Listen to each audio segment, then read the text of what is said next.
안녕하세요. 김호준입니다. 문화예술계 블랙리스트 사건의 1심 선고가 어제 있었습니다. 김기춘 전 비서실장에게는 징역 3년, 조윤선 전 장관에게는 집행유예가 선고됐습니다.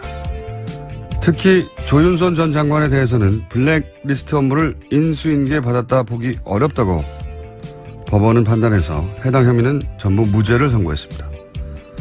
이 무죄 대목이 이해하기 어려운 것은 전임인 박전우 전 정무수석이 후임인 조윤선 전 장관에게 전화로도 만나서도 블랙리스트 업무를 설명했고 처음에 웃으면서 듣던 조 장관이 나중에는 표정이 어두워졌다고 구체적으로 블랙리스트 인수인계에 대해 진술을 했다는 겁니다. 전임이 인수인계했다고 하는데 후임이 안 받았다는 게 저는 이해가 안 갑니다. 엇갈리는 진술이 있긴 합니다. 정관주 전 문체부 1차관은 조 전 장관에게 보고했다면 지원 배제 업무가 중단될 수도 있었는데 그러지 못해서 후회된다는 진술을 했습니다. 하지만 그 진술은 자신은 보고하지 않았다는 것이지 그 누구도 조 전 장관에게 블랙리스트 업무를 인수인계하지 않았다는 말이 아니지 않습니까? 또 자신이 보고를 했다면 중단될 수 있었을 텐데 하는 것은 실제로는 실행되지 않은 자신만의 생각이고 후회지. 그게 어떻게 조 전 장관이 그 업무에 책임이 없다는 근거가 될 수 있는지. 조윤선 전 장관 블랙리스트 혐의 무죄. 이거 저만 이해가 안 가는 건가요? 김어준의 의문이었습니다.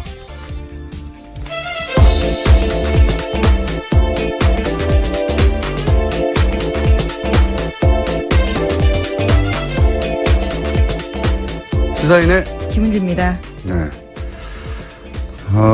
이 선고는 크게 화제가 되고 있어요. 블랙리스트. 네, 관련. 그렇죠. 자, 간단하게 일단 사실관계를 요약해 주세요. 네, 문화예술계 블랙리스트 작성하고 집행하도록 지시한 김기춘 전 비서실장에게는 실형이 선고됐습니다. 블랙리스트의 실체를 법원이 인정한 건데요. 김기춘 전 실장에게 징역 3년을 선고했습니다. 또 김종덕 전 문화체육관광부 장관은 징역 2년, 신동철 전 청와대 국민소통비서관과 정관주 전 문체부 1차관, 김상열 전 교육문화수석은 징역 1년 6개월의 실형을 선고받았습니다. 김소영 전 청와대 문체비서관만 징역 1년 6개월에 집행유예 2년을 선고받았습니다. 저는 이제 특히 이 대목이 더 이해가 안 가는 거죠. 그러니까 전임 장관은 징역, 그리고 그 차관은 또 징역. 그런데 후임인 장관은 본인을 건너뛰었다는 거잖아요. 예. 이것도 이해가 안 가고, 전임 정무수석도 인수인계를 했다고 하고, 전임 정무비서관도 안다고 하는데, 후임 정무수석은 자기는 인수인계를 안 받았다는 거잖아요. 네, 자신과 함께 근무했던 정무수석실 시절에 다른 비서관들은 실형이 나온 건데요. 조윤선 전 장관만 무죄가 나온 겁니다. 본인만 빠진 거예요. 함께 일을 했었다고 봐야 될 텐데요. 저는 이게 참 이해가 안 가는데, 다른 사람들이 다 무죄도 아니고요. 예.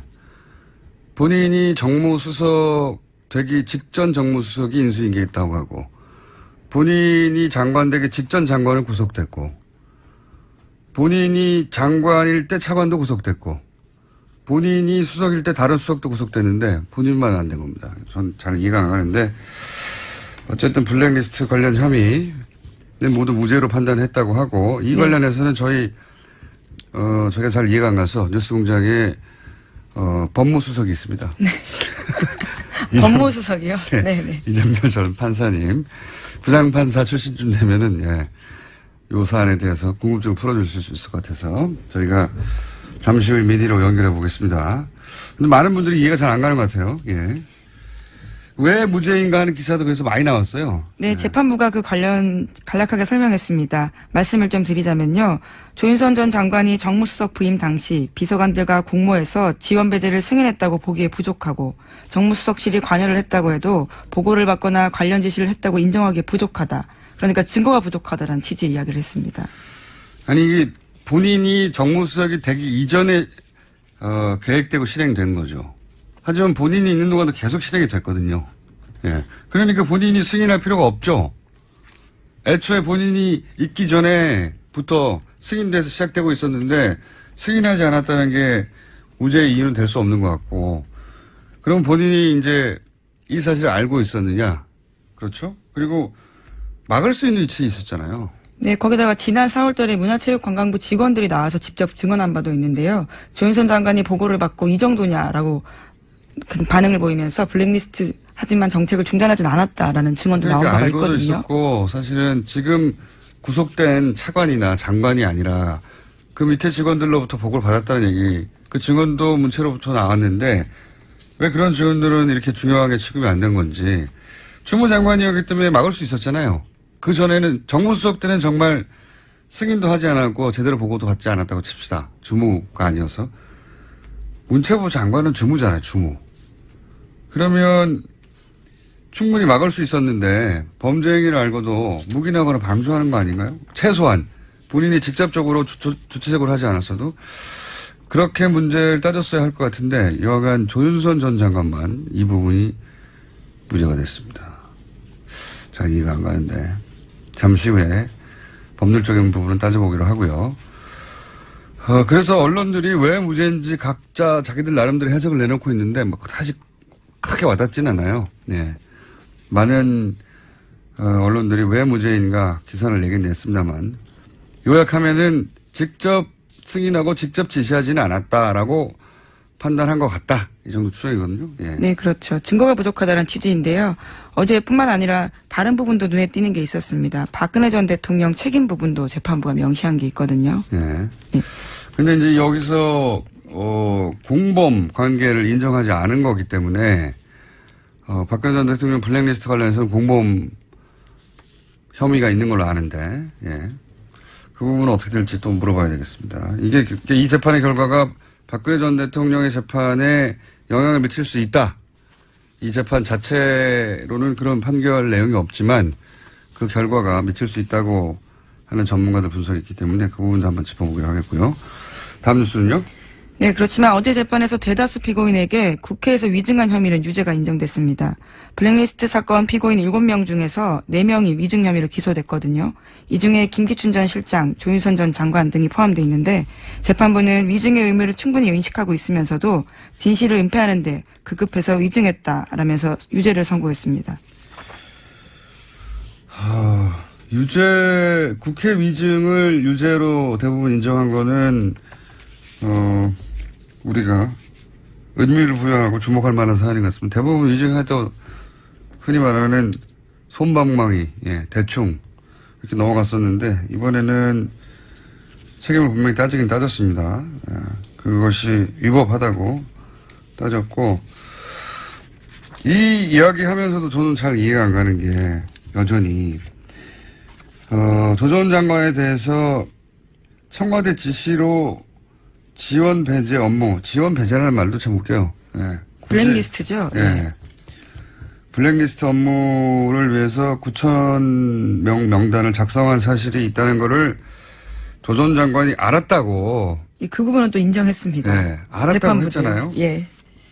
위증 부분에서 아는데 모른다고 했다고 이걸 인정했어요. 이걸 인정했는데 당시 조 장관이 청문회에서 뭐라고 그랬냐면 아무것도 알지 못하고 관여한 바도 전혀 없다. 거짓말이죠. 그런데 여기서 관여하지 않았다는 부분 이거는 위증이 아니라고 본 거예요. 왜냐하면 재판부가 블랙리스트에 있어서는 무죄를 판단했기 때문에. 그러니까요. 예, 알긴 알았는데 알긴 알았다는 것은 인정했잖아요. 그렇죠. 그런데 본인은 알지 못한다고 했잖아요. 이것도 위증이고 관여하지 않았다는 부분은 진짜로 관여하지 않았다고 인정해 준 거죠. 아는 자체로 이미 관여가 되는 거 아닙니까? 청와대 장관이기 수석, 때문이죠. 장관도 예. 그렇고 수석인데요. 예. 수석이 2명도 아니고요. 장관이 2명도 아니거든요. 이게 안 가면 이 판결이. 이게 제가 법을 잘 몰라서 그런 건지는 이정열 판사가 판결해 주시겠죠. 네.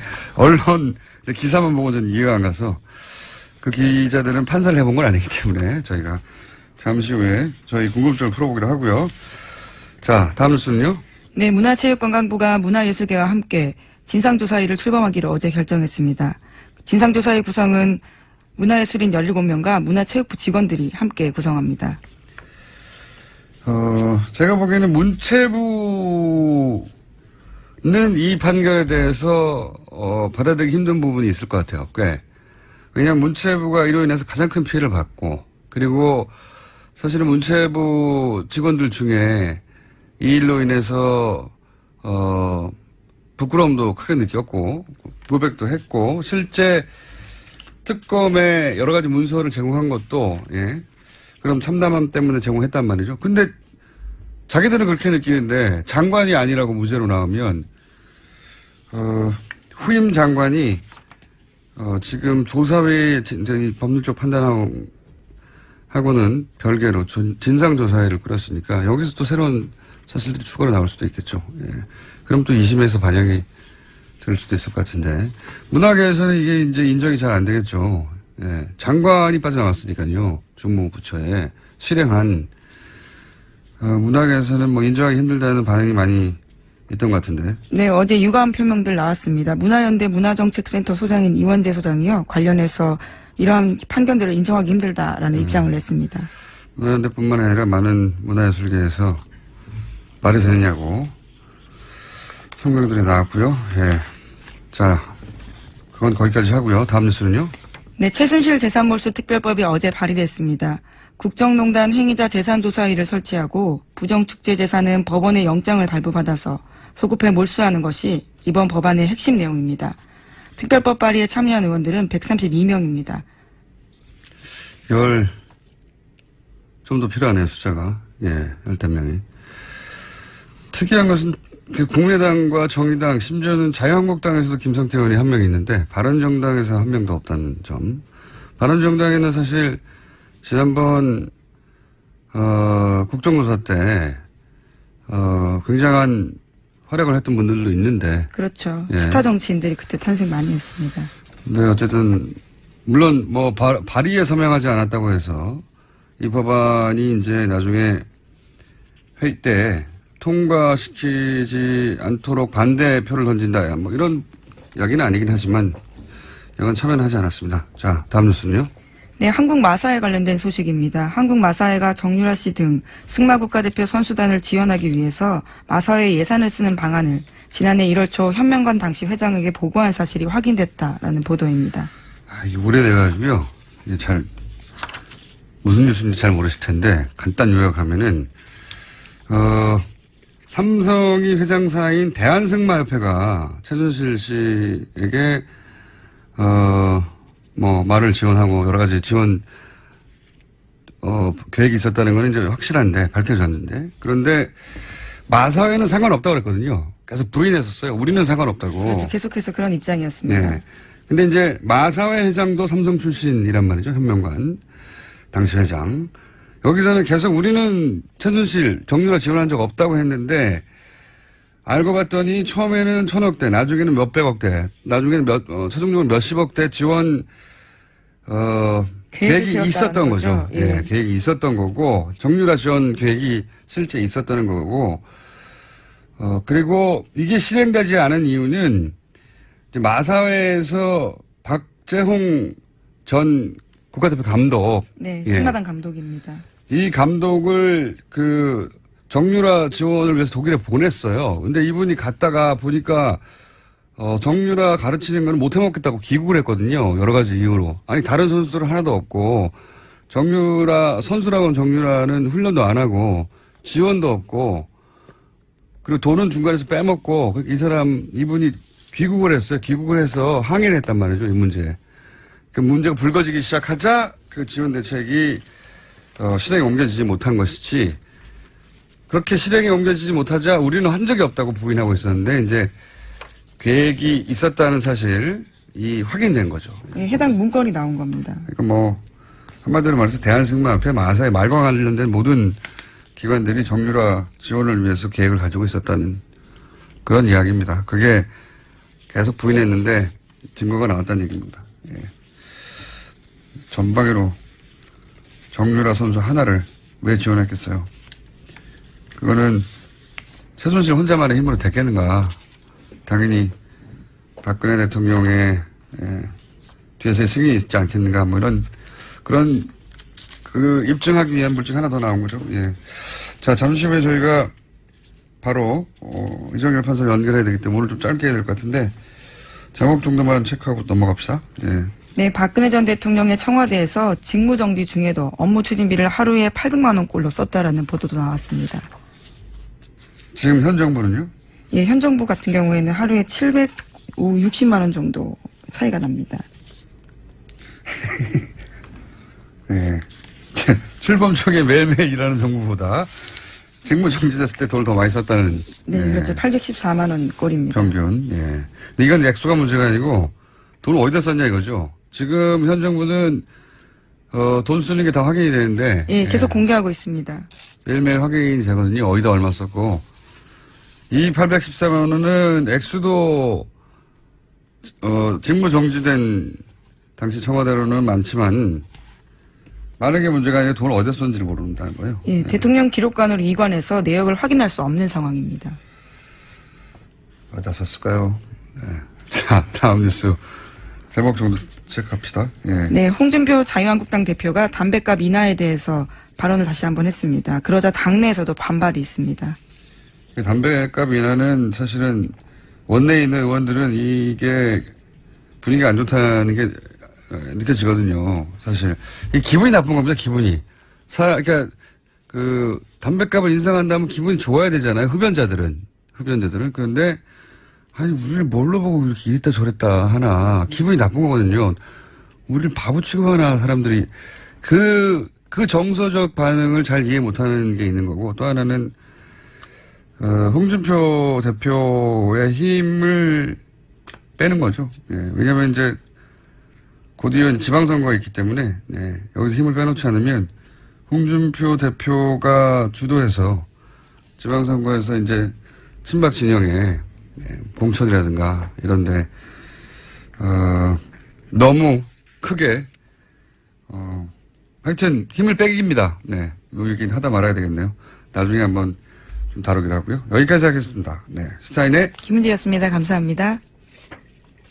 자, 바로 이어서 저희가 궁금했던 이정열 판사님을 연결해가지고 조윤선 전 장관의 집행유예 건에 대해서 왜 이렇게 된 건지 좀 여쭤보겠습니다. 안녕하십니까, 판사님?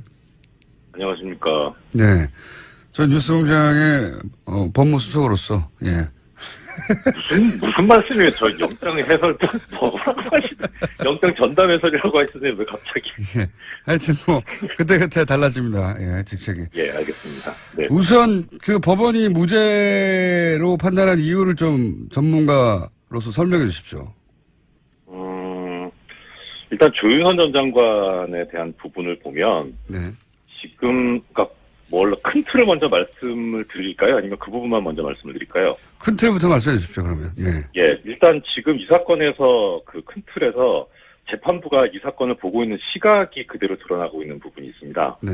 그러니까 양형 부분에서 나오는 이야기인데 양형. 예. 쭉 이 사건의 본질에 대해서 재판부가 판단을 하기를 이게 직업 공무원 제도를 위반을 했다. 그 다음에 문화예술 활동, 문화 창작의 자유를 이제 침해했다. 이런 얘기를 쭉 하면서 마지막에 뭐라고 하냐면, 다만 이 피고인들이 보수주의를 표방한 대통령을 보좌하는 정무직 공무원들이어서 문화예술계가 지나치게 좌편향되어 있다는 인식에 따라 이거를 단기간에 바로잡겠다는 의욕이 지나쳐서 범행에 이른 것으로 보인다.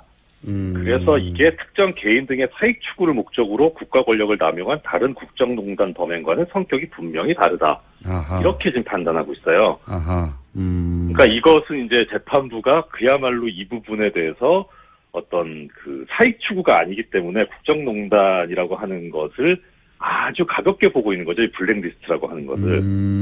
그렇군요. 오히려 돈 때문에 그랬으면 이해가 만한데 이런 확신범이 제일 무서운 거 아닙니까? 국가적으로? 당연하죠. 그러니까 이 사건을 보는 인식 자체가 지금 재판부가 잘못돼 있어요. 아예. 그렇구나. 그 다음에 두 번째로 나오는 이 재판부 인식 잘못의 부분이 이게 지금 저는 이제 재판부의 보도자료를 보고 있는데요. 네.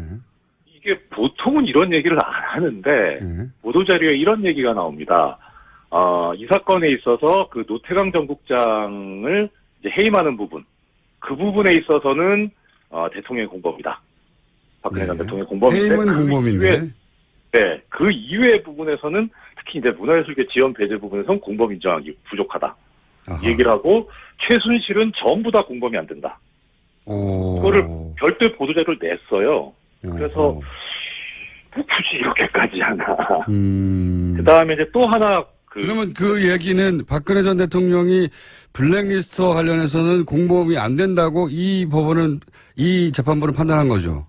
그렇죠. 어허. 이제 그렇게 보게 되면 아까하고 좀 모순이 생기는 게 이제 보수주의를 표방한 정권 정무직 공무원이란 말이에요. 예. 그런데 대통령이 보수주의인데 대통령 몰랐다는 얘기가 되거든요. 그러면은 대통령이 모르는 상태에서 지시도 안 했는데 김기춘 비서실장 이하 그 정무직 공무원들이 이걸 다 알아서 했다는 얘기가 되거든요. 그렇게 저도 모순이 된다고 보는 게 네. 지금 이제 그 대통령이 가지고 있는 정치 지향 그거를 구현하기 위해서 사익이 아니라 그 정치 지향을 구현하기 위해서 그랬다는 건데 근데 대통령은 관련이 없다는 거 아닙니까 또 막판에. 그렇죠. 이 판단에 의하면. 앞뒤가 안 맞는 거네요. 예.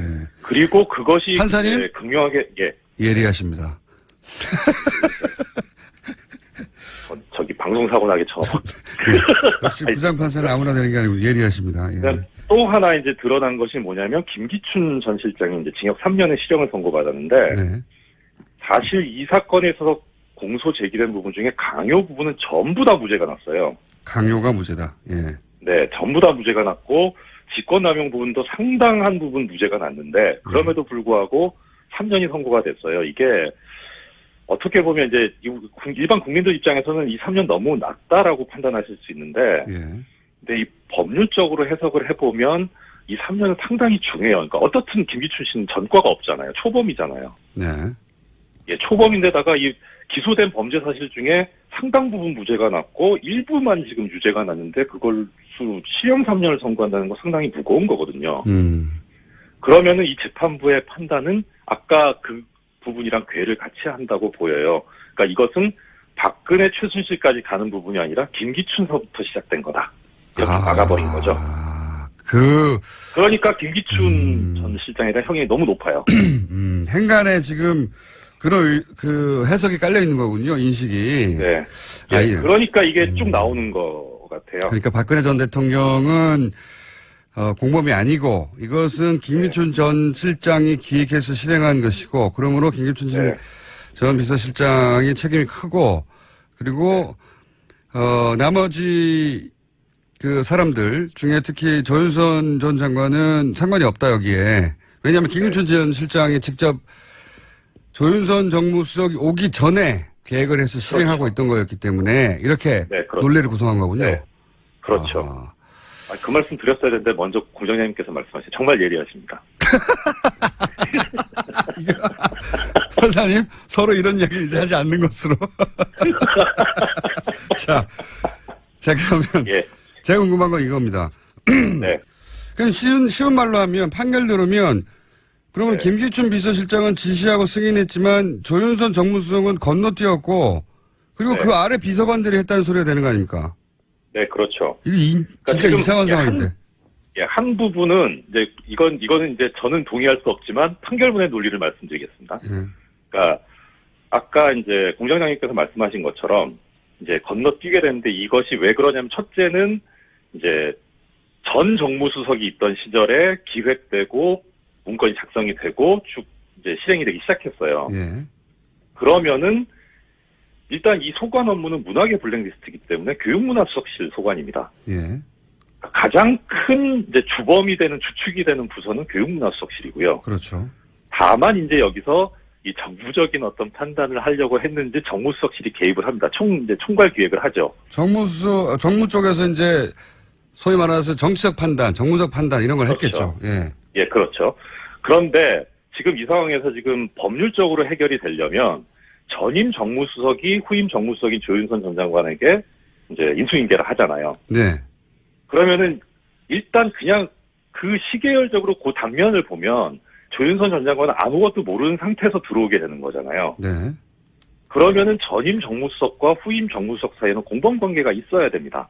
업무 인수인계를 했다고 전임 박전우 전 정무수석이 얘기를 했거든요. 진술을. 그러니까요. 예. 그러니까 공범관계가 있어야지 그래야지 후임 정무수석이 나중에 이 그 역할 분담에 참여하게 되는 그런 논리성을 가지게 되는데 예. 문제는 이 전임 정무수석은 기소가 되지 않았던 것 같아요.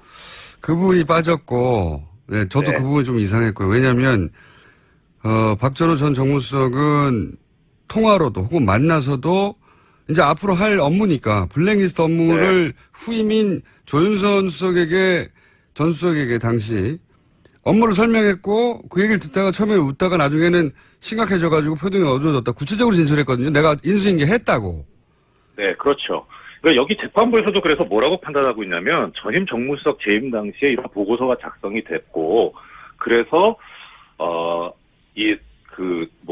정부에 반대하는 개인 단체를 선별을 해서 지원해서 배제하도록 하는 행위를 하게 했는데 예. 이것에 관해서 의견을 개진을 하고 점검을 한 것으로 의심되는 사정이 인정이 되기는 한다. 이렇게는 써놨어요. 인정이 되기는 하나. 의심이 된다. 예, 예. 예. 그런데 문제는 뭐냐면 지금 여기서 공범은 뭐냐면은 그 정무비서관.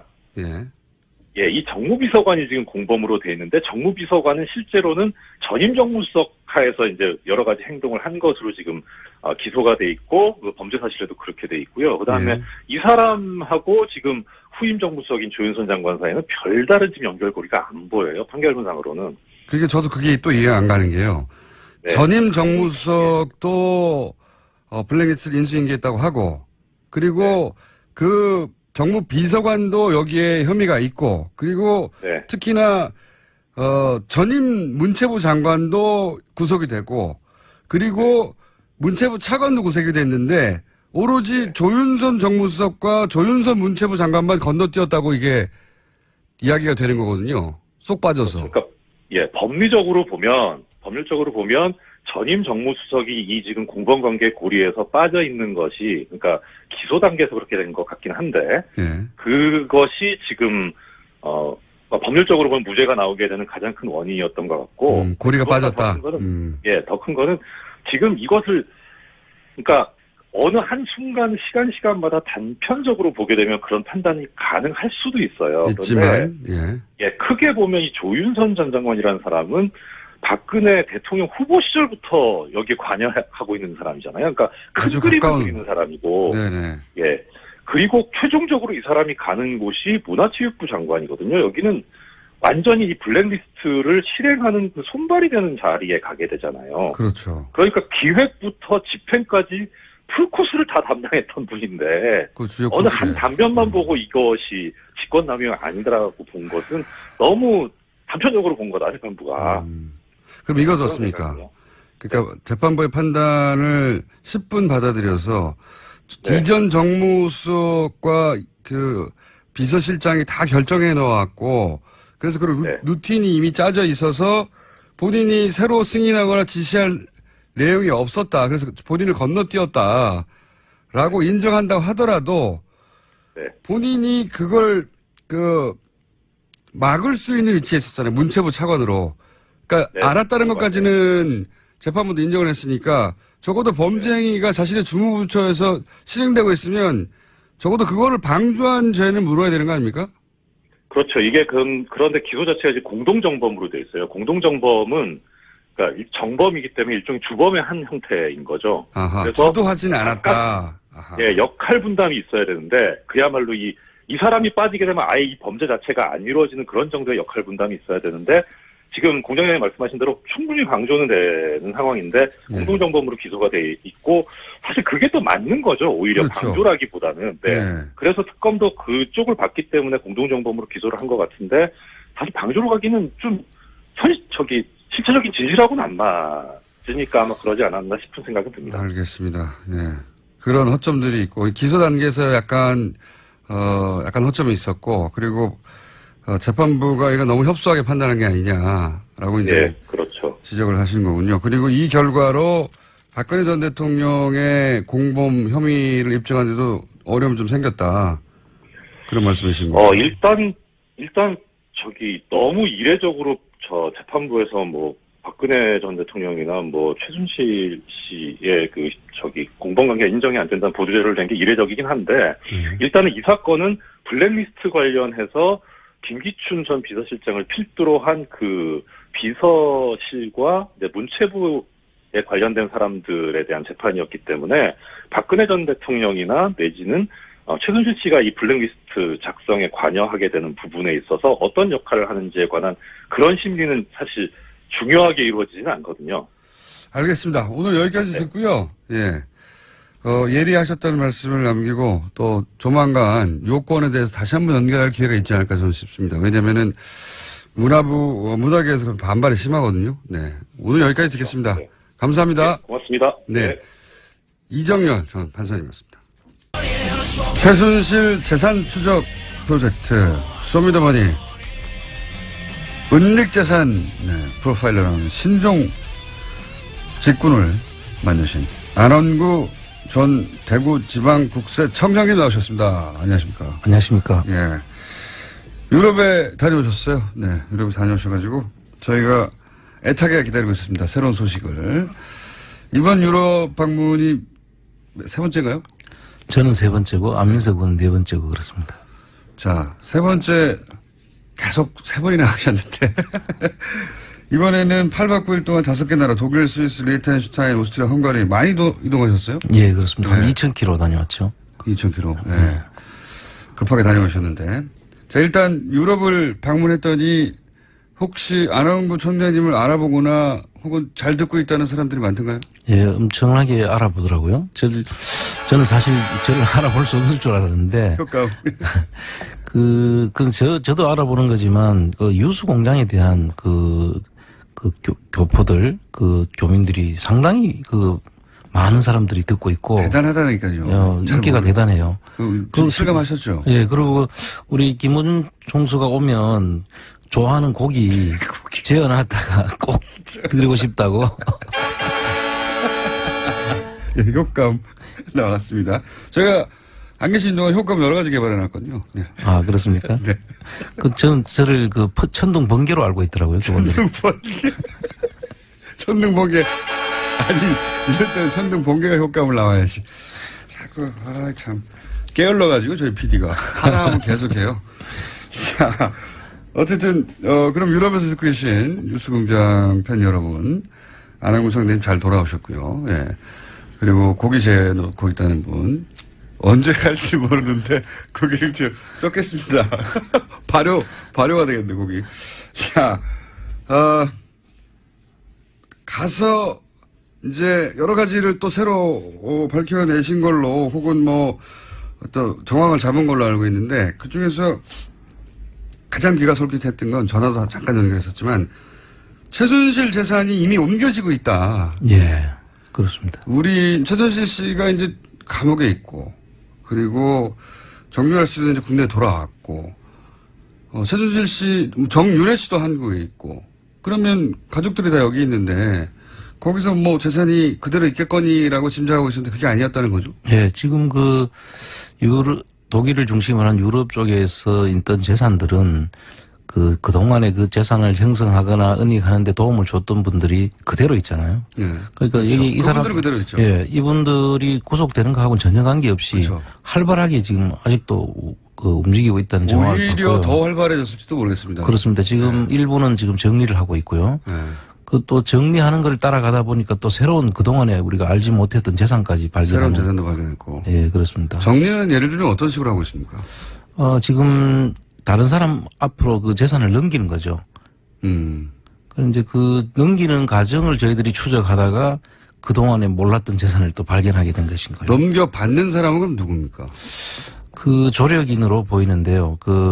넘겨받는 사람들은 유럽에서 이분들을 조직적으로 회사를 만들어주거나 또는 회사를 만드는데 이름을 올리거나 했던 분들로 저희들이 추정을 하고 있습니다. 그러면 지지난 시간에 이게 이제 페이퍼 컴퍼니인데 이름만 있는 페이퍼 컴퍼니가 아니라 부동산 형태로 존재하는 페이퍼 컴퍼니다. 그렇습니다. 예. 네. 여기서 페이퍼 컴퍼니라는 건 그러니까 실소유자가 따로 있고 대리인을 내세운 거라는 거죠. 그렇죠. 예. 위장회사라고 보는 게 위장회사. 더 정할 것 같습니다. 네. 그러면 결국 이번에 발견된 재산들이 있지 않습니까? 호텔이라든가 여러 가지. 예. 이 과정, 국정농단 이제 사태가 터지고 나서 거기서 승마장이라든가 구입한 호텔이라든가 이게 좀 밝혀졌잖아요. 예. 일부가.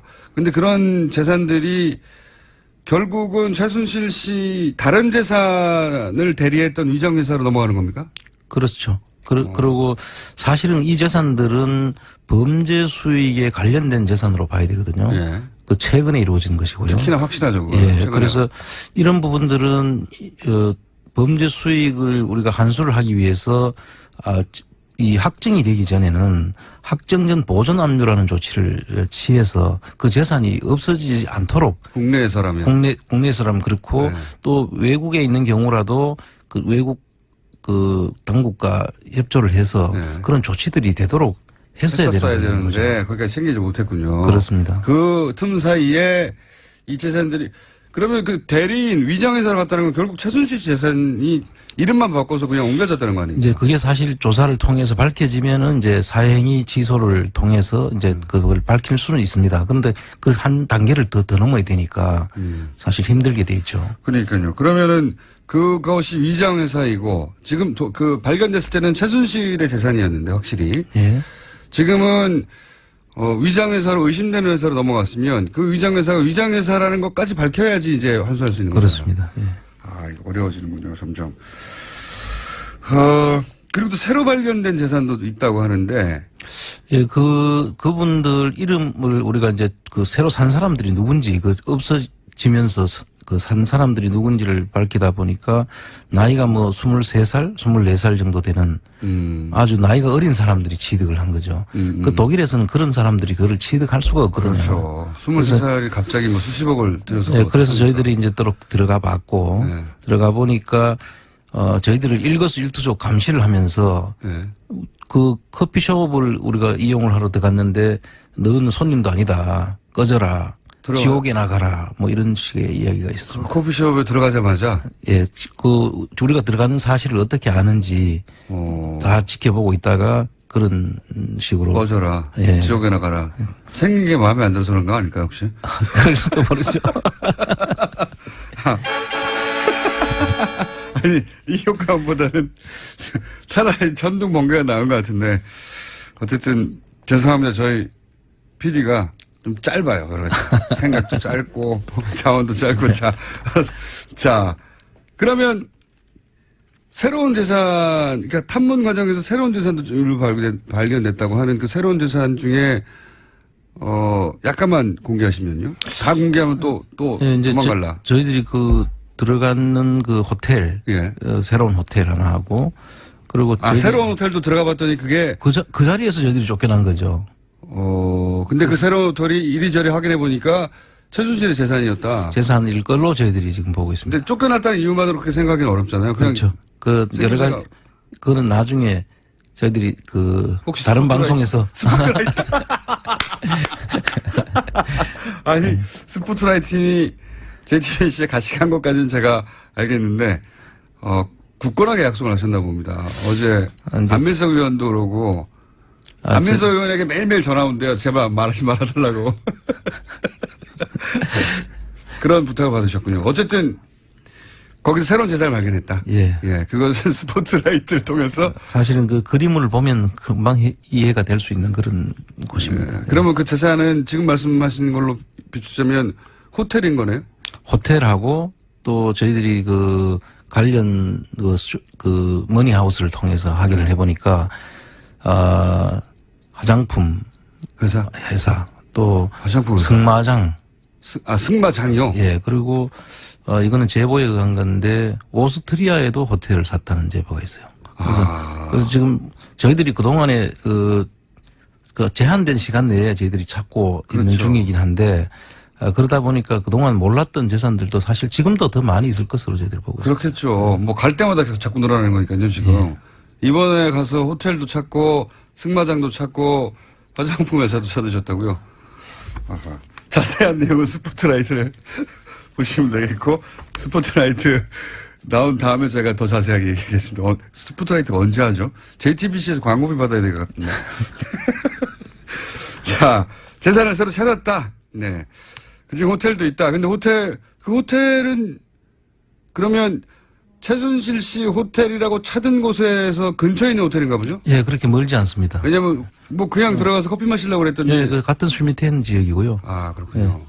거리가 멀지 않습니다. 근데 이제 그 근처에 있는 호텔인데 초기에 기자들이 찾았을 때는 거기까지 못 갔는데. 그렇습니다. 예. 이번에도 우연히 찾은 거네요. 그렇습니다. 우연히 저희들이 찾게 됐습니다. 근처에서 커피 한잔하러 들어갔더니 뭐 쫓아내고 막 그래서 이상해서 여러 가지 정황들을 봤더니 이것도 관련 있는 재산이었다. 예. 그 가정은 나중에 다시 한번 스포트라이트 다음에.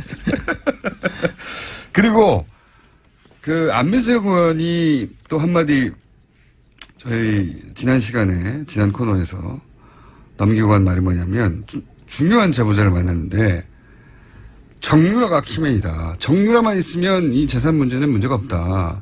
이런 이야기를 했다고 해요. 예, 좀 지금 자세히 얘기해 주세요. 한 60대 여성분인데요. 그 저희들이 구체적인 내용은 지금 말씀드릴 수가 없고 네. 그 내용을 잘 아시는 분인데 역시 스포트라이트 때문에 말씀하셨죠? 아니요. 그거는 저희들이 그 스포트라이트하고는 관계없이 네. 그분을 저희들이 또 노출시킬 수가 없는 그런 상황이 있습니다. 근데 요약하면 정유라가 재산의 키맨이다. 예, 그렇습니다. 정유라가 있는 한, 이 자금의 흐름이라든지, 그 다 움직일 수 있다. 저도 뭐가 이상했냐면 정유라 씨는 돈이 없다고 하고 그리고 최순실 씨는 한국에 구속돼 있는데 근데 덴마크에서 구금돼 있는 기간 동안 변호사가 덴마크에서 가장 비싼 변호사였거든요. 예.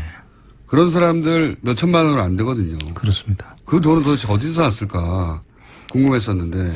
그 지금 저희들이 이제 다니면서 확인한 바로는 본인이 직접 가서 찾을 수 있는 예. 그런 형태의 금융 자산이 숨어져 있을 것으로 저희들이 짐작하고요. 그것을 이미 정유라한테 다 넘겨졌지 않을까. 그래서 지금 일어나고 있는 그 정유라와 최순실 모녀 관계의 갈등 부분도 갈등 부분도 저희들은 그냥 예사로운 그 상황으로 보지를 않고 있습니다. 3세대와 2세대가 돈을 놓고 주도권 싸움하는 것일 수도 있다. 그것일 수도 있고 또는 오히려 계획적인 그 자기들이 의도된 대로 지금 움직이고 있는 것이 아닐까 이런 진역도 가능하죠. 알겠습니다. 자, 하여튼 중요한 제보자, 그러니까 정유라가 키맨이라고 말할 정도면 내막을 자세히 아는 사람 아닙니까? 그렇다고 봐야죠. 그러니까 지금 다 밝힐 수는 없는데 하여튼 여러 가지 중요한 제보를 했군요. 예, 뭐 그 외에도 뭐 많은 제보들을 저희들은 해줬고요. 그러면 쭉 앞으로 푸시면 되고요. 네. 예. 오늘 다 푸지 마시고. 그리고 이제 저희가 이제 방송 전체가 스포트라이트 광고가 되고 있기 때문에 손석희 선생님에게 청구서를 보내드리도록 하겠습니다. 외환은행 스위스 사무소 이거 불필요한 곳에 그러니까 우리나라와 스위스가 거리가 없는 시점에 외환은행 스위스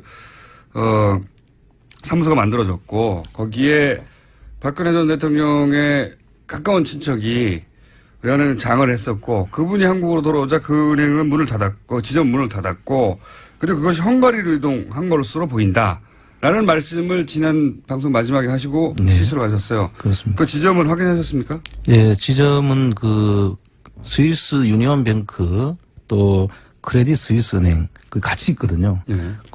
박정희 전 대통령 비자금이 있다라고 예, 추정되는 곳. 예. 거기에서 한 5분 도보로 5분 거리에 있는데요. 가까운 곳에 예. 있는데. 그 지점을 가보니까 상당히 그 땅값도 비싼 곳이고 예. 과거에부터 그 지역은 아주 번화한 곳으로 알려져 있는데 거기에 그냥 아무 영업도 하지 않는 사무실을 거기에 냈다는 것. 영업도 하지 않는. 예. 그리고 그거를 10몇 년간 유지했죠. 예, 76년부터 98년까지니까 20년 가까이. 거기까지 유지했나요? 예. 그리고 혼자 지점장으로 거기 가 있고. 그렇습니다. 예. 그래서 비자금 관리한 거 아니냐라고 의혹을 가지셨고, 그러면은 그때를 기억하는 또 교포분들이 있을 거 아닙니까? 국민들. 지금 저희들이 이번에 그 찾아가게 된 데는 그 스위스 현지인입니다. 스위스인인데요. 그분이, 우리가 그 주소를 이제 그 옛날 주소를 확보한다고 갔는데 그 주소가 아니고 그 거리 이름으로 나온 주소와 광장 이름으로 나온 주소가 달라가지고 처음엔 그 주소를 주는 걸 가지고 그 찾아갔던 곳이 프라이빗 뱅킹을 하는 은행이었고요. 네. 그 은행에 있는 은행원이 기억을 더듬어서 그 자리를 찾아준 겁니다. 안 그러면 저희들이 찾을 수가 없죠. 확인하셨고. 그리고 이번에 가셨을 때 이제 그 스위스 은행업에 종사하는 한국 교포들도 꽤 도움을 주셨다고 알고 있는데. 예, 지금 그 스위스 쪽에 지금 저희들을 제보를 확인하기 위한 그런 교포 모임이 결성이 돼 있고요.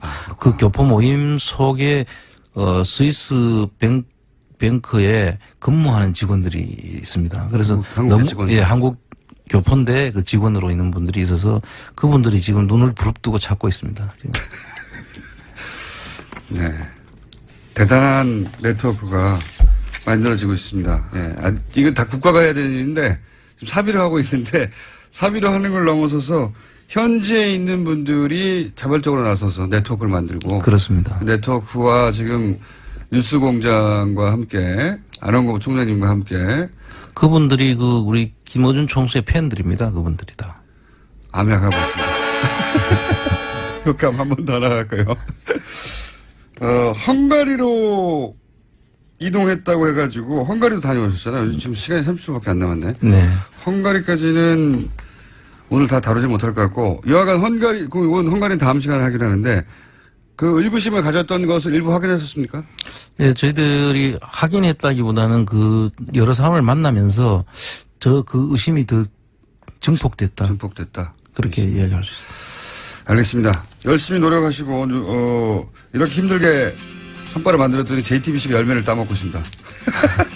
지금까지 안원구 총장님이었습니다. 감사합니다. 예, 감사합니다. 최근 경기도지사 출마 여부를 놓고 화제가 된 분입니다. 오랜만에 스튜디오에 직접 출연하셨습니다. 이재명 성남시장 모셨습니다. 안녕하십니까? 네, 반갑습니다. 예.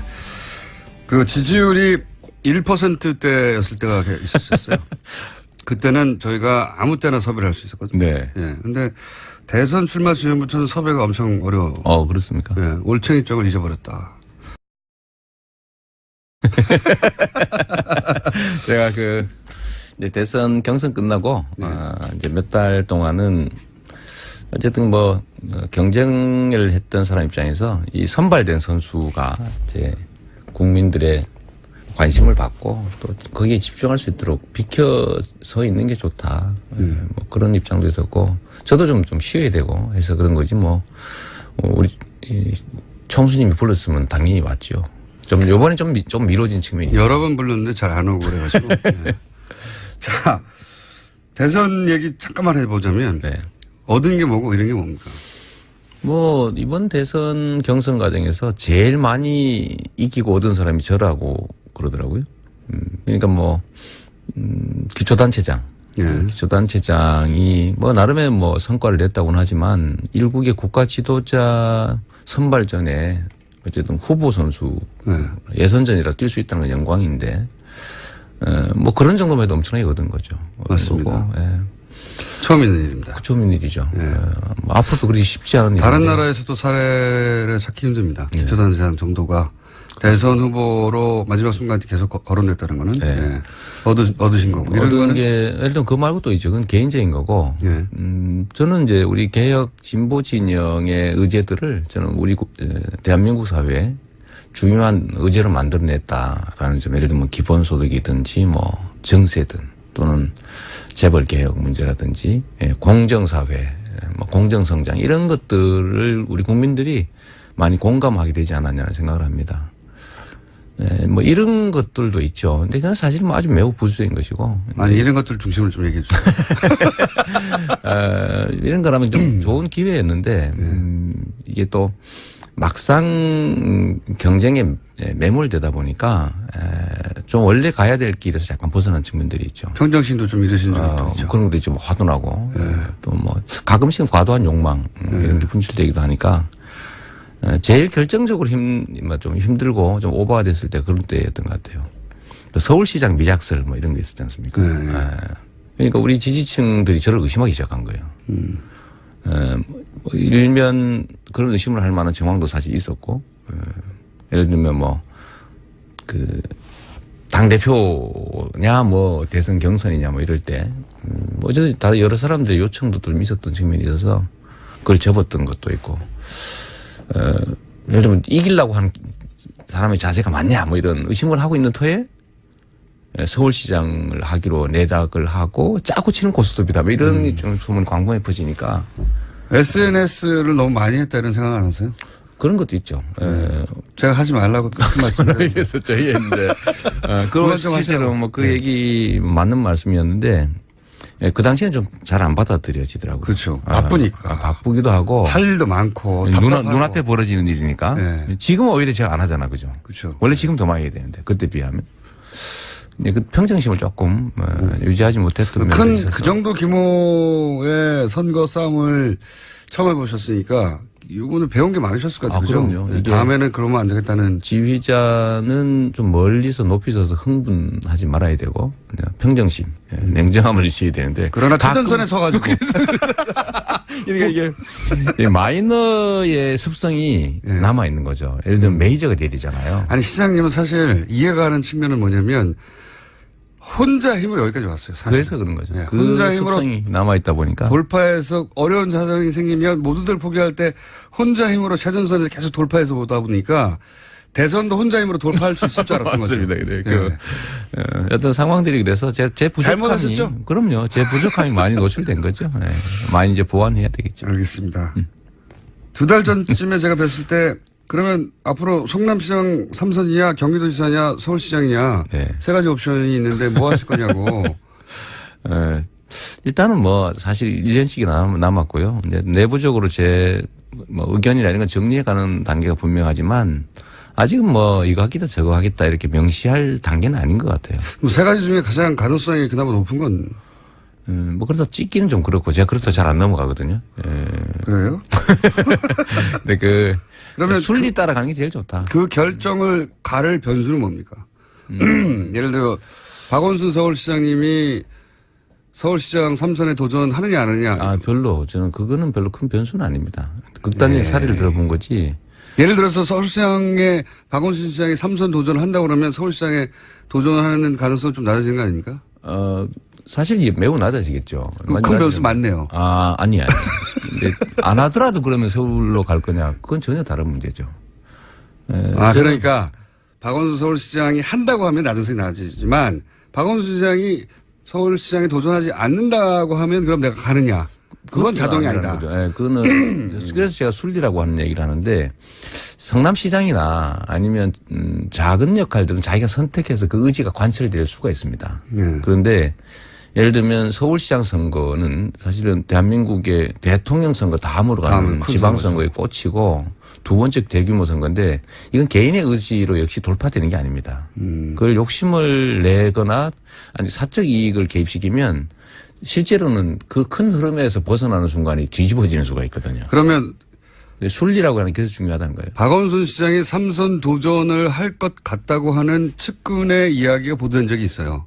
물론 본인이 직접 말한 적은 없습니다. 네. 그렇게 되면 서울시장의 도전 가능성은 그 사실이라고 하면 좀 낮아지는 거죠. 그거하고 조건으로 자꾸 붙이지 마세요. 네, 그 낮아지는 것으로 확인이 됐고. 아니, 낮아지는 게 아니라 그것 가지고 판단하지는 않을 건데 저는 이제 주어진 일들을 필요한 일들을 해오던 사람이지 내가 하고 싶은 일을 내가 선택해서 한 경우는 거의 없었어요. 예를 들면 제가 그럼 아무도 안 주면 어떡합니까 이제? 그럼 뭐 다시 야인으로 돌아가면 되죠 뭐. 아니 제 말은 어디로 출마하라는 이야기가 막 사방에 쏟아질 수 있잖아요. 각각 사람들의 얘기보다는 현재 상황에서 제가 맡아야 될 역할 중심으로 하려고 해요. 저는 성남시장 하려고 해서 시작한 사람 아니거든요. 그럼 경기도지사가 가장 가능성이 높군요. 그것까지 하죠. 남경필 지사가 현직인데. 요새 푸시업 하시느라고 바쁘시대. 푸시업이요? 네.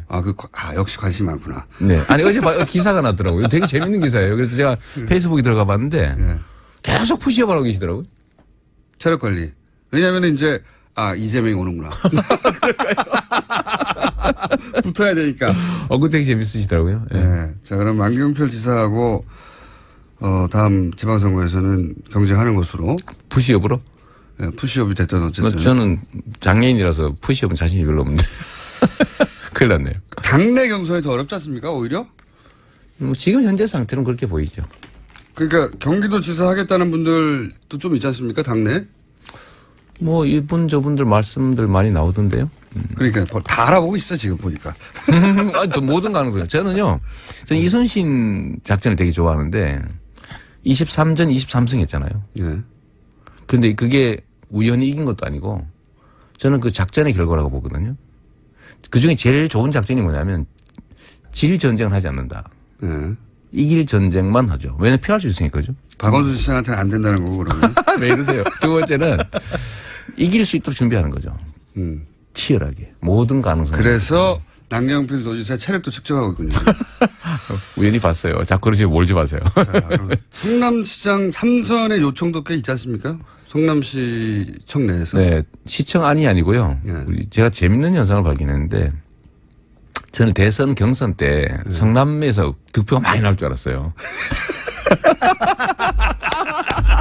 그런데 거의 차이가 없는 거예요. 거의 차이가 없어요. 그래서 네. 왜 그런지를 되게 궁금했거든요. 야, 우리가 조직도 안 하고 신경 너무 안 써서 그런가? 그랬더니 제가 동네를 좀 다녀봤지 않습니까? 끝나고 난 다음에 제가 이제 갔더니 물어봤어요. 성남시장 계속 하라고. 네, 그래서 저는 그 적극적인 지지자에서 경선 때도 한 표 주셨죠? 이랬더니 안 했다는 거예요. 왜 안 했습니까? 그랬더니 아니, 삼선 하시지 뭘 어디서 딴 데 간다고 그러세요? 이러는 거예요. 그건요, 시장님 기분 좋으라고 덕담하는 거예요. 그런가요? 네. 아니, 그게 그 사람만 들은 게 아니고 제가 얼마 전에 학부모 회장들 면담을 했는데 거기서도 다 똑같이 그러는 거예요. 그게 그래서, 다 같이 덕담하는 겁니다. 아, 그런가요? 예. 그래서 안 되겠다 이거. 그분들은 그냥 문재인 후보가 좋아서 찍은 거예요. 그거 말고 예를 들면 교복 이런 거 예. 다음에 누가 이렇게 저렇게 극렬하게 반대하는데 관철해 주겠냐. 학교 교육 지원 사업 이런 거 상당히 호평받고 있는데 내가 없어질 가능성이 높다 이런 걱정을 하고 있더라고요. 그 시장님 중심으로 생각하시는 거고요. 그분들은 다 문재인, 이재명 시장도 좋은데 문재인 후보가 더 좋아. 물론 뭐 그런 거야 있죠. 있는데 나오신 김에 계속 해라 뭐 이런 또 꽤 많은 것 같아요. 마지막까지 고민할 건 삼선과 경기도지사 정도 되겠네요. 사실 별로 고민 안 해요. 그럼 경기도지사로 결정되는 거예요. 나오신 김에 주요 현안을 몇 가지 여쭤보면은, 네. 그러니까 이재명 논평을 듣고 싶은 사람이 많아요. 왜냐면은 이재명 시장님이 SNS 활발하게 할 때는 무슨 사안 났다 하면 촌철 사진 한 번씩 던지셨거든요. 네. 요즘은 근데 SNS 많이 자제하시고 하니까 궁금해하는 사람들이 많은데 이제 가장 최근 거부터 역순으로 제가 여쭤보면 이명박 네. 전 대통령이 어제 한마디를 했어요. 이거 자꾸 뭘 들추고 정치보복 하려고 하는 거냐. 뭐 아마도 제1호 때 관련한 문건도 나온다고 네. 하고 4대강 뭐 정책 감사도 한다고 하고 국정원 댓글 사건도 네. 본인이 대통령 때였고 그다음에 NLL 대화록도 본인이 대통령 때였고 네. 최근에 뭐 아들 의혹도 좀 있고 그러다 보니까 이제 정치보복식 과거사 들추긴 하지 마라. 네. 이렇게 이제 논평을 내기 시작했어요. 좀 더 적극적으로 대응할 것도 같기도 한데 어떻게 논평하시겠습니까? 제가 한번 냈죠. 탈탈 털자. 탈탈. 네, 왜냐하면 정치 보복이라고 하는 게 없는 사건 만들어서 김대중 대통령 간첩 몰아서 막 잡아넣듯이 하는 것을 그런 걸 정치 보복이라고. 네. 도둑질한 거에 대한 책임 묻는 건 그건 보복이 아니라 정의를 실현하는 거죠. 정의와 상식, 원칙을 실현하는 것이어서 자신들의 범죄 행위 또는 부도덕한 행위에 대해서 책임을 묻는 건 당연한데 이것조차도 정치란 이름으로 좀 보호받고자 하는 거. 이거는 그야말로 구태 중의 구태죠. 이런 걸 적폐라고 해요. 과거에는 그게 가능했죠. 전두환도 권력을 가졌다는 이유로 그 집단 살해 행위에 대해서 면죄받았지 않습니까? 네. 이제 그런 기대를 하는 거죠. 근데 세상이 바뀌었기 때문에 범죄 행위에 대해서는 책임을 묻는 거, 잘못한 것에 대해서 책임을 지는 것, 이런 것들은 상식 중의 상식이기 때문에 그런 의미의 정치 보복이라면 저는 맨날 해야 된다. 이렇게 생각하죠. 그런 의미라면. 네. 네. 그리고 제1호 때 월드 얘기는 제가 그 민주당 부대변인을 할 때 제가 네. 집중적으로 문제 제기했던 거죠. 한 맞습니다. 10년 부대변인 전 하셨죠. 네. 네. 그때만 해도 아무도 몰랐어요. 아무도 몰랐죠. 그래도 뭐 과거의 뒤집어는 좀 나오는데 저는 진짜 네. 뭐 나름 그때 당시도 아무도 언급 안 하는 거. 제가 친구를 위해서 조국을 버린 MB 이렇게 제가 비판 논평 내고 그랬죠. 그다음 뭐 경고도 받고 그랬는데 그게 저는 아니 어떻게 그 사실 롯데가 재벌가의 개인적 그야말로 소망이잖아요. 그렇죠. 뭐 최고의 건물을 짓는 거. 그것도 롯데 이 월드 자리에. 그 부지 자리에. 그 부지. 예. 얼마나 엄청난 특혜를 받은 부지거든요. 그것도. 네. 근데 그거를 세상에 대통령이 보수 대통령이 그것도. 아니 안보를 중시한다는 대통령이 그러게요. 안보 보수. 비행장 그 활주로를 바꿔가면서까지 허가내 주는 걸 보고 이거는 언젠가는 책임을 물어야 된다. 제가 그때도 주장했는데요. 지금 그 이제 저는 명백한 직권남용이라고 생각하죠. 그때 공구참모총장이 서경찬은 이후로 사퇴하기도 했죠. 반대했었으니까요. 네. 사실은. 공군에서. 그러니까 저는 그 모든 과정들을 보면 반대하는 그 책임자들을 압박을 해가지고 결국은 해서는 안 될 일을 했기 때문에 명백한 직권남용이라고 보기 때문에 대통령 재임 기간 동안 공소시효는 진행되지 않는다. 처벌할 수 없으니까요. 그렇기 때문에 지금 공소시효도 남아있고 해서 뭐 철저히 조사해서 엄중하게 처벌해야 된다. 말단 공무원들이나 뭐 관료 수준의 처벌 수위보다 훨씬 높아야죠. 왜냐하면 권한이 크니까. 알겠습니다. 나오신 털어야 김에 됩니다. 예, 제가 이제 논평들이 궁금해지는 대목도 뭐가 있냐면 이제 각 정당 예. 왜냐하면은 그 각 정당 주요 정치인들 앞으로 대통령 다시 한번 출마하실 거 아닙니까? 5년 후가 될지 10년 후가 될지 모르겠지만 저는 대통령 후보에 나설 생각이 있어서 나간 것도 사실은 아니고 불려나간 측면이 있기 때문에 본인이 불려나갔다고 자꾸 생각하시는 거고 전 불려나간 게 맞죠. 무슨 기초단체장이 대선을 꿈꿨다면 또라이에 가깝다고 봐야죠. 예전에는 그랬죠. 근데 지금도 지지율이 올라가니까 마음이 좀 바뀌신 거잖아요. 아니요. 지금도 저는요. 5년 후는 어떻게 될지 알 수 없는 거죠. 전혀 알 수 없고. 알 수는 없지만 그때에 맞춰서 대선에 맞춰서 자기 행동을 결정하면 반드시 사고가 나게 돼 있다. 예, 그걸 이번에 배우셨군요. 옛날부터 알고 있었어요.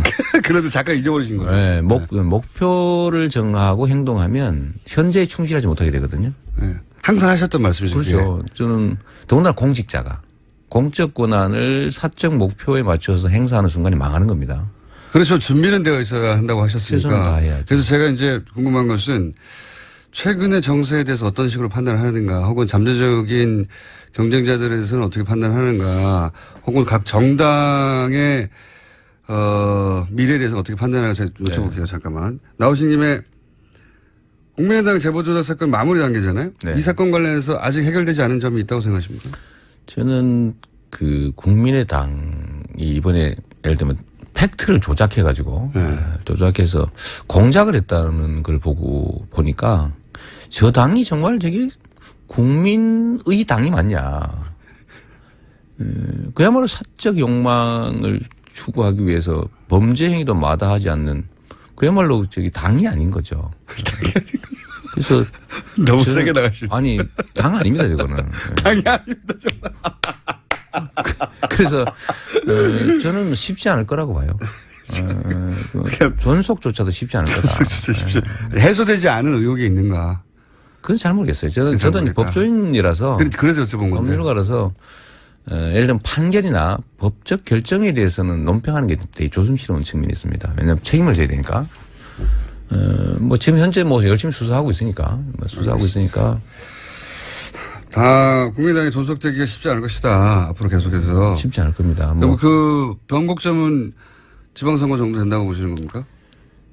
뭐 지방선거는 어떻게든지 뭐 견뎌내겠죠. 왜냐하면 국회의원 숫자가 있으니까. 그런데 3년 후에 지금처럼 한다면 애매한 태도, 그냥 국민들이 봤을 때 뭐 반성하지 않고 있구나. 저 사람들한테 뭘 맡길 수 있을까 이런 생각을 하게 하면 존속이 어렵겠죠. 이건 어떻습니까? 추경 통과 과정도 그렇고 야당의 공조 없이는 도저히 안 되는 게 명백한 현실인데 네. 그래서 이참에 국민의당과 합당하자 결국 해야 한다라고는 이야기가 예를 들면 우상호 의원처럼 원내대표로서 원내에 이제 조율을 해본 사람 그런 경험을 가진 분들로 계속 나와요. 이건 어떻게 생각하십니까? 큰 정치판에서는 제가 보기에는요. 무리를 하면 꼭 사단이 벌어집니다. 자연적 흐름에 맡겨놓는 게 좋을 것 같고 일부러 밀어붙이면 예를 들면 한 발짝 빨리 가냐 한 발짝 늦게 가냐 차이가 정말로 큰데 뭐 예를 들면 그런 의도를 내비치는 것조차도 약간의 또 무리가 생길 수 있어서 전 자연적 흐름에 맡겨놓으면 국민에 의해서 저절로 정리될 거라고 봐요. 인위적으로 그런 계획을 세우거나 그런 말 하지 말자. 예, 그건 뭐 자연스럽게 되지 않겠습니까? 자유한국당 얘기를 좀 해보면 자유한국당의 미래는 어떻게 보십니까? 방금 국민의당은 존속이 어렵다. 3년 후까지는. 자유한국당은 저는 소망을 섞어서 좀 얘기하면 소망을. 청산되는 게 바람직하죠. 그런데 쉽게 청산되지 않을 것 같습니다. 왜냐하면 자유한국당은 정치권에 드러난 하나의 조직인데 뿌리가 있거든요. 네. 그 뿌리가 뭐냐면 분단 세력입니다. 분단과 소위 좀 더 깊이 들어가면 이제 친일, 외세 의존적 세력들. 근데 그게 뿌리가 있어서 이들이 사라지는 것 현재는 사라져도 그건 여전히 뿌리가 남아있기 때문에 계속 유지될 가능성이 많죠. 그러면 홍준표 대표도 뭐 그런 거 믿고 있지 않나 싶어요. 바른정당하고 적통 경쟁을 하는데 그래서 누가 누구를 흡수하냐 이런 경쟁이에요 사실상은. 제일 바람직한 거는 그래도 역사가 한 발짝씩 나가려면 바른정당이 예를 들면 좀 주력이 되는 게 저는 좋다고 생각하는데 그게 쉽지 않을 것 같아요. 그 여기 오히려 가능성이 오히려 높다. 더 여기 가능성이 있습니다. 홍준표 대표의 정치적 면을 어떻게 판단하십니까? 잠재적 경쟁자일 수 있다고 보십니까? 아니면 뭐 저는 예를 들면 메이저 주요 그러니까 핵심이 주류가 됐을 때 취하는 태도와 이제 마이너 변방일 때 취하는 태도가 좀 달라야 된다고 저는 생각합니다. 근데 홍준표 대표는 여전히 마이너 태도를 견지하고 있어요. 그래서 뭐 좀 크게 가긴 좀 어렵지 않을까. 본인의 경쟁자가 지금 아니다. 이제 현재 상태로 살아남기 작전에서 유용한 것 같습니다. 그러니까 본인의 잠재적 경쟁자로 안 보시는군요. 뭐 제가 경쟁에 나갈지 안 갈지도 모르는데 뭐 그런 걸. 네, 안 보는 걸로. 네. 혹여 자유한국당 내에서 이 사람 주목해봐야 된다. 성장 가능하다. 예의주시한다. 이런 분이 있나요 혹시? 좀 괜찮다 싶은 사람은 다 탈당했던데요. 바른정당은 어때요? 이해운 체제. 그러니까 이 갈래가지지 않습니까? 바른정당 정도면 그래도 대화가 되니까 협치의 대상으로 계속 생각해야 된다는 측도 있고 아니다 뿌리가 같다 이렇게 생각하는 흐름도 있는데. 뭐 아무래도 갈라져 나온 거니까 좀 다른 요소들이 좀 강조돼 보이지 않겠어요? 좀 나아 보이긴 해요. 나아 보이긴 하고, 나아 보이긴 하고 그래도 비양심적이고 뻔뻔스러운 그 엉뚱한 주장은 잘 안 하는 편이더라고요 보니까. 그런 면에서 보면 그것도 하나의 뭐 진전이라고 볼 수 있겠죠. 이번 최순실 박근혜 게이트를 통해서 생겨난 조금의 좀 나은 진전? 유승민 의원의 정치적 미래는 어떻게 보십니까? 뭐 훌륭한 자원이니까. 아무래도 뭐 많이 성장하지 않겠냐 저는 그렇게 생각합니다. 잠재적 경쟁자로 보시는군요. 저는 경쟁자가 될지 않을지 제가 아니고. 잘 모르는데 자꾸 그러십니까? 홍준표는 아니고 유승민을 맞고 김무성 전 대표는 부활할 수 있을까요? 무당으로 부활합니까? 가장 핫한 현안 중에 하나는 이거예요. 문재인 정부가 이제 정부 표현으로는 초고소득청 그러니까 5억 이상 연간 소득 그리고 2천억 이상 순이익이 남는 기업들 상대로 부자 증세를 하겠다 했더니 자유한국당에서 서민 감세라는 프레임으로 담배값 인하를 치고 나왔어요. 원래 증세론자시잖아요. 네. 아, 그럼요. 저는 이제 담배값이나 유류세나 이런 주장하길래 이제 그 첫째는 그 진심이 아니죠. 이거는 이제 정말 서민들의 부담을 줄이기 위해서라는 거는 이때까지 그들이 취한 태도가 아니기 때문에 그냥 회방 놓기 위해서 내든지 카드. 세수 부족해라 이거 아니에요. 그러죠. 이제 저는 뭐 아주 나쁘게 하면 뭐 먹어라 이런 뜻으로 보이지거든요. 그건 이미 저희 방송 여러 번 얘기했어요. 연 먹으라는 거 아닙니까? 뭐 그런 건데 문제는 우리가 이제 그 의도는 나쁘지만 시장님 좀 바뀌신 것 같아요. 대선 출마 전에는 연 먹어라 정도는 방송에서 팍팍 던지시더니 이제는 뭐 먹어라 정도를 이렇게 엑소해라 이런 몸을 사리시고 몸을 좀 사려야지. 변했어. 왜 이러세요? 근데 일단은 국회 구조를 보건데 말이에요. 좀 현실적으로 이런 얘기를 한번 해봐야 됩니다. 제가 며칠 전에 그 얘기를 들었는데 지금까지 우리의 경험에 당론으로 정한 입법이 통과된 얘기가 없다는 거예요. 당론을 정한 순간 상대방이 극렬하게 막습니다. 그래서 뭔가 우리가 정책적 목표를 두고 추진해서 국민들한테 득이 될 것 같으면 무슨 수로 써서라도 막았기 때문에 네. 안 된다는 거예요. 그럼 우리 증세하자 그러면 지금 현재 국회 구조에서 쉽게 되겠습니까? 어렵죠. 당연히 안 되죠. 그런데 저 사람들이 소위 이제 어깃장을 놓자고 네. 감세를 들고 나오는데 감세도 사실 좋은 요소가 있습니다. 우리가 조세 부담률을 올리고 그다음에 복지를 확대하자는 건 국민들이 동의해요. 네. 총액으로 증세해야 된다라는 점을 87%가 동의한다는 거 아닙니까? 네. 그러면 그 방법이 뭐냐 도대체. 네. 부자를 증세하는 슈퍼리치. 얘기한 대로 슈퍼리치들 증세를 좀 하고 만약에 거기까지 다 동의해요. 동의해요. 대부분. 네. 근데 서민 감세를 하자고 하면은 증세분이 줄어들어서 마이너스가 되면 안 되잖아요. 그렇잖아요. 그럼 네. 감세된 만큼 소위 슈퍼리치 증세를 더하면 되죠.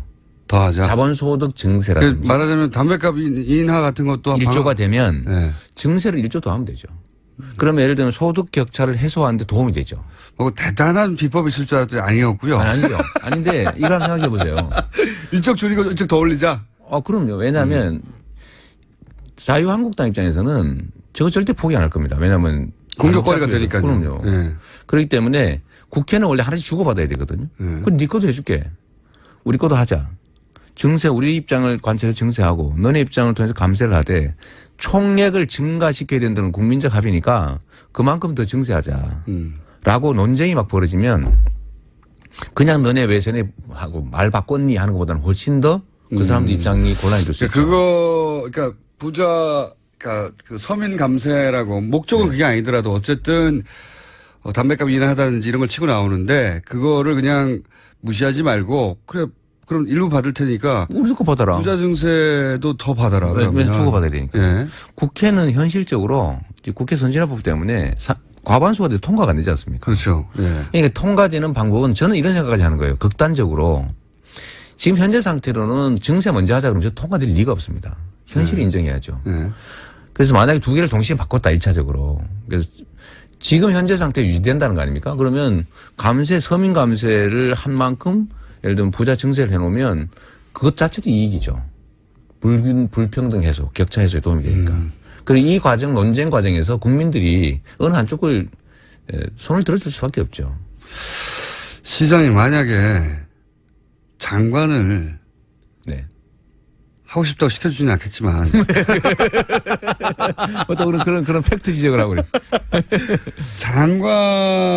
이 장관을 내가 한번 경험해보고 싶었다는 자리 있어요? 전 경험해보고 싶은 건 없었고요. 네. 권한을 행사해보고 싶은 게 있었죠. 좋아요. 그런 표현으로 바꿔서.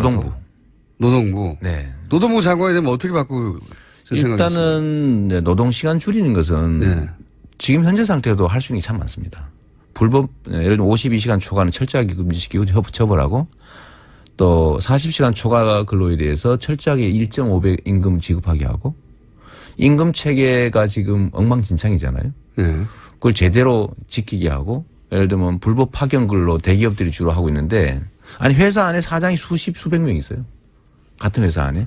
근데 이런 것들을 사실 불법 이제 하청인데 이거 직접 고용하게 하고 또 예를 들면 동일노동 동일임금은 지키게 하고 제일 큰 거 노동자들의 단결권과 단체 행동권을 좀 더 강화해 가지고 노동자들의 힘을 키우면 노동의 몫이 늘어나죠. 이재명 시장님은 원래 그쪽 출신이라 그쪽 출신이라는 건 이제 본인이 노동자 출신으로 여기까지 온 거거든요. 자기 힘으로 다. 그래서 직접 경험한 걸 기반으로 해서 정책을 펴보고 싶으신 거군요. 이제 그것도 하나 있고요. 그 사적 경험의 얘기고 핵심이 뭐냐면 제가 얼마 전에 다보스 포럼에 제가 초청받아 갔다 온 거 자랑 좀 해야 되잖아. 그죠? 초청 받으셨어요? 초청받았지. 자비로 그냥 가신 거 아니에요? 초청받아서 갔는데 이 다보스 포럼이 세계의 자본가들의 모임이거든요. 근데 이 사람들은 성장과 규제 완화에 핵심적인 관심이 있는 사람들. 항상 그렇죠. 언제나. 경제가 성장해야 자기들의 몫이 커지니까. 근데 여기서 포용적 성장을 들고 나왔습니다. 그러니까 공정한 기회와 공정한 경쟁, 공정한 배분. 요즘 유행어입니다. 그거. 공정한 경제 질서. 이거를 통하지 않으면 지속적 경제 성장이 불가능하다는 결론을 이룬 거예요. 기업가들조차. 그렇죠. 왜냐하면 지금처럼 편중된 성장 방식으로 이거는 더 이상 못 간다. 낙수효과 기대하고 없는 거죠. 그런데 거기 핵심이 뭐냐면 가계소득이 증대되는 겁니다. 소득주도 경장. 소위 네, 말해서. 그렇죠. 가계소득이 증대되는 방법 두 가지가 있는데 첫째는 증세와 복지를 통해서 재분배가 늘어나는 거죠. 예. 근데 이게 쉽지 않아요. 두 번째는 산업 경제 현장에서 노동자 가계의 몫이 늘어나는 겁니다. 예. 근데 이거는 결국은 노동자들의 힘이 강화돼서 가능한 거지 최저임금을 올리는 방식도 사실은 어쩔 수 없이 하는 거거든요. 그건 첫 조치일 뿐이죠. 어쩔 수 없이 하는 거예요. 예. 하도 엉망이니까. 근데 노동자들의 힘이 강화되면 현장에서 자율적으로 그게 해결될 수 있어요. 어느 정도까지. 알겠습니다. 자, 시장님 오늘은 저희가 여기까지밖에 시간을 준비를 못했는데 그래도 겨우 이거 하려고 지금 여기까지 아침 6시에 한 30분 하셨어요. 그래도. 벌써. 예. 그리고 본인이 농담입니다. 1시간까지 이 시간을 차지할 정도가 안 됩니다, 지금. 좀 더 키워야 돼. 좀 더 큰 다음에 와야 되겠네요. 대선 후보였을 때는 가능했었는데 알겠습니다. 이제는 기초단체장이지 않습니까? 그러게요. 꼭 아픈 데를 콕콕 찌르십니다. 예. 그렇지만 저희가 자주 모시려고 합니다. 네. 앞으로 백수는 아니지만 대선 후보에 비하자면 훨씬 덜 불러주지 않습니까? 여기저기서? 네, 맞습니다. 예. 네, 덜 불러주기 때문에 뭐 이것만도 감지덕지합니다. 지금 라디오 어디 가보세요. 30분 주나 시간 안 줍니다 이제. 맞아요. 예. 이재명 시장님 알겠습니다. 본인의 처지를 정확하게 인식하시고요. 앞으로 뉴스공장에서 이재명 시장님을 현안에 있을 때마다 자주 모시는 걸로 하고 네. 그리고 말투가 조심스러우셨어요. 예. 다시 거칠어. 제가 그 얘기 하나만 할게요. 네. 이게 저보고 왜 자꾸 튀냐 이렇게 얘기를 해서 벼룩은 튀어야 눈에 띈다.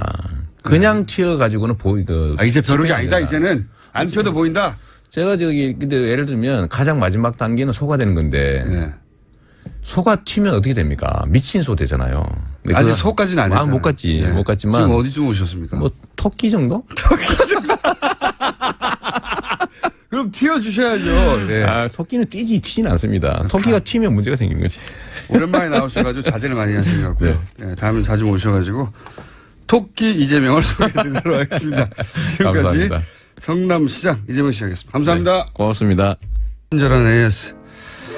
이재명 성남시장님이 오랜만에 지상파에 나와서 그런지 문자가 많이 왔습니다. 경기도지사 강추합니다부터 시작해서 성남으로 이사가려고 했으니까 거기 계세요까지 많은 문자들이 왔습니다. 그리고 누가 멀리 썼나 이번 주 마지막 아프리카 수단 카르툼 오존 카페와 인접한 63번가 이시트 스트리트에서 교통 상황 전해드립니다. 차와 사람과 당나귀가 같은 도로를 사용하고 있습니다. 네. 나 뉴스공장 듣는다고 카밍아웃한 배우가 한 분 계시네요. 네. 봉태규 씨, 황교익 선생님, 원정우 선생님, 내부자들 좋아합니다. 김은지 기자의 뉴스 브리핑이 제일 좋아요. 봉태규 씨.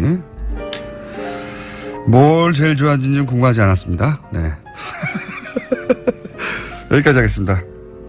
자, 최근에 열심히 여기저기서 공격받고 있는 황교익 마칼렘스 나오셨습니다. 안녕하세요. 예.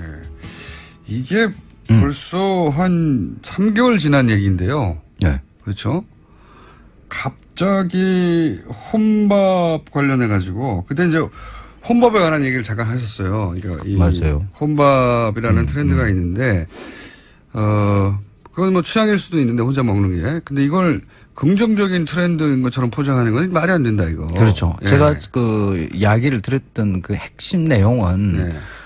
혼자 먹는 밥이 자발적 선택에 의한 것이라기보다는 사회적으로 그렇게 강제된 것이다. 그걸 언론 등이 부추기는 행위들은 그렇게 좋은 것이 아닐 수 있다라는 게 사실 핵심 내용이죠. 그렇죠. 그 이야기를 전개하는 과정에서 제가 했던 것이 사회적 자폐라는 말이 나왔는데 내가 스스로 그 음식을 먹겠다라는 것은 혼밥을 하겠다는 것은 사람들과의 적극적인 단절을 신호를 보내는 것이고, 그러니까 어쩔 수 없이 먹는 혼밥의 이야기가 아니라 저도 어쩔 수 없이 혼자 밥 먹을 때 많거든요. 네. 그리고 또 이런 사람도 있긴 있어요. 어떨 때 나 혼자 맛을 즐기고 싶어서 혼자 먹는 분들도 있을 그런 수 분도 있, 있죠. 있을 뭐 수 있습니다. 취향의 문제도 있을 수 있죠. 취향, 상황.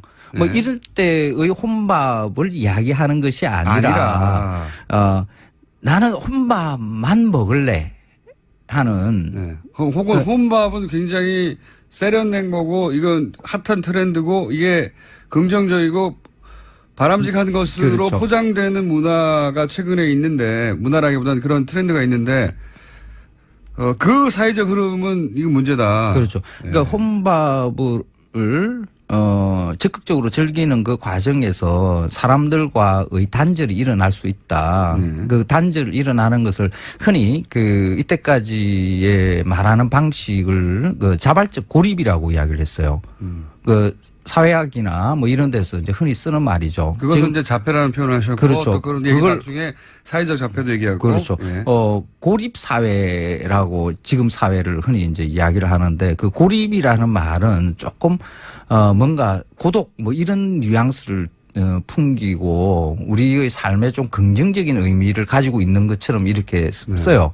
그래서 보통 상업 자본이나 언론에서 위안의 말로 흔히 뭐 이렇게 쓰거든요. 그런데 산업 사회의 자본에서 노동자들이 지금 살아가는 형편들을 보면 1인 가구가 급격하게 IMF에 의해 급격하게 늘어나고 있고 네. 결혼을 못 하는 겁니다. 그렇죠. 네. 연애도 잘 못 하는 거고요. 돈도 없고 그렇죠. 네. 형편도 안 되고 이 상황, 지금의 노동자들은 혼자 밥을 먹을 수밖에 없는 상황으로 지금 내몰리고 있는 거거든요. 예전에는 그걸 원자화라고도 표현하고. 그렇죠. 예. 근데 그 내몰리고 있는 상황을 위안하기 위해서 그걸 자발적 고립이라는 말로 이렇게 포장해서 던지는 것으로 또 그 노동자들은 이 상황에 대해서 위안 삼아 나는 내 스스로 이런 것을 좋아하는 거야. 원래 나는 이게 체질이야 하는 것으로 만들어지고 그게 적극적으로 그 혼밥만 먹겠다. 사람과의 커뮤니케이션을 단절시키겠다는 이런 현상을 그 사람들이 이야기하고 있는 이런 분위기를 부추기는 그 자발적 고립이라는 말로 이렇게 제가 이야기하는 것은 바른 방법이 아니다라고 저는 생각을 한 거죠. 그런데 이게 이제 모르시는 분들을 위해 잠깐 말씀드리면 혼자 밥 먹는 사람을 자폐아라고 했다라고 요약되는 어떤 지적이 있었고 그러자 이게 이제 뭐 여러 가지 커뮤니티에서 큰 논란이 되기도 했어요. 근데 첫 번째 지적하고 싶은 것은 저도 이 방송을 같이 했기 때문에 정확하게 기억하는데, 이런 것은, 이런 단절은 일종의 자폐고, 사회적 자폐고, 이건 현상을 말한 겁니다. 그렇죠. 그런데 여기서 그 단어를 자폐아로 바꾸잖아요? 그렇죠. 그러면은 혼자 밥 먹는 사람이 정신적 장애가 있는 거다라고 공격한 걸로 바뀌는 거예요. 그렇죠. 현상을 말하는 거에서 아라는 단어를 하나 바꾸므로 해가지고, 황교익 선생이 혼자 밥 먹는 사람은 정신적 장애가 있는 사람이라고 공격했어. 이렇게 바꿔버린 거죠, 프레임을. 그러니까. 이건 저는 악의적이라고 봅니다. 몰라서 한 거면. 예, 그때 방송 당시에 이미 많은 분들이 이게 사회적 현상에 대한 표현이라는 것을 다 인지를 하셨고 어마어마한 사람들이 듣잖아요. 이 방송을. 그런데 아무 문제 없이 있던 것을 그걸 자폐아라고 의학적 용어인 것처럼 그러니까 정신적 질환을 앓고 있는 사람처럼 이렇게 예. 말을 바꾸는 것으로 해서 이렇게 갑자기 그 사회적 문제를 자폐라고 하는 문화 현상을 설명한 거냐 아니면 혼자 밥을 먹는 사람들을 정신적인 장애를 가진 자폐아라고 표현한 거냐 완전히 다른 얘기거든요. 그렇죠. 근데 그 자폐라는 단어에 아자를 붙여서 아자라고 하지 않았는데 이게 이제 이게 퍼져나가기 시작한 사태가 그렇게 된 거고요. 그러니까 뭐 다시 한번 설명하게 되시게 된 거죠. 그렇죠. 네. 그럼 뭐 이렇게 혼밥을 사회적 아젠다로 만들어준 그 일에 대해서는 오히려 저는 고맙다고 생각을 해요. 그러니까 혼밥이라는 게 2014년에 이 말이 이제 등장하기 시작하는데 처음에는 혼자 먹는 밥에 대해서 많은 문제가 있는 거 아니냐. 사회적 문제로 인식을 하고 많은 언론들이 그걸 다뤘어요. 네. 사실 사회적 문제가 있다는 것은 언뜻 보면 그 당시에 혼밥을 먹기 시작하는 그 대학생들의 연령대를 보면 IMF 전후에 그 유아기를 보낸 그러니까 우리나라 사람 사이가 좀 이거 폭압적으로 진행될 때 제대로 집에서 그 끼니 제대로 이렇게 해결하지 못했던 그러니까 양 부모가 다 이렇게 바깥에 돈 불러 나가고 하는 그런 상황들에 의해서 그 유아기를 보냈던 그 세대들이거든요. 그리고 그 이후에 그 IMF의 영향으로 지속적으로 계속 그 일자리를 제대로 확보하지 못하고 학자금 늘 걱정해야 되고 하는 이런 세대들이죠. 그 일자리라는 게 거의 이제는 그 이후에는 비정규직의 저임금 일자리밖에 없는 그런 상황에 몰려 있는 그 세대들입니다. 한국 사회에서 가장 불행한 세대들이라고 볼 수가 있는 거죠. 이 불행한 세대들의 삶이 혼밥을 먹을 수밖에 없는 상황이라는 것으로 저는 해석을 했었어요. 예. 연애도 못하고 결혼도 못하고 친구도 제대로 만나지도 못하고 하는 조금만 원룸에 들어와서 그렇죠. 근데 저는 혼자 먹어야 되죠, 그러면. 그렇죠. 근데 네. 이 상황을 처음에 이런 상황이었던 것을 최근에 그러니까 한 1, 2년 사이에 그렇게 혼자 밥을 먹는 것을 세련되고 서구적인 것이며 아주 쿨하고 하는 이런 것으로 이런 포장 행위가 일어났어요. 예. 해석을 해요. 근데 그 어느 사회에서든 사실 혼밥이라는 것은 자본주의 사회에서 점점 많이 늘어나고 있는 거거든요. 1인 가구가 이렇게 늘어나고 있죠. 1인 가구가 늘어나는 것에 대한 여러 걱정들, 사회학적 걱정들, 뭐 정책적 걱정들이 다 붙어 있어요. 그런데 한국 사회가 가장 심각하게 이 1인 가구가 늘어나고 있는 데거든요. 1990년대 한 10%밖에 안 되던 1인 가구가 지금 한 30%, 한 20년 사이에 한 3배 정도가 늘어나요. 근데 이것을 심각하게 받아들일 수 있는 이 혼밥을 무슨 세련된 삶을 사는 그런 긍정적이고 바람직한 것으로 보게끔 해서 지금 우리가 가지고 있는 현실을 있게 만드는 잘못 이해하게끔 만드는 거죠. 자, 제가 이 문제를 갖다가 억울하시니까 제가 간단하게 정리해 볼게요. 시작은 이렇게 된 겁니다. 이 현상을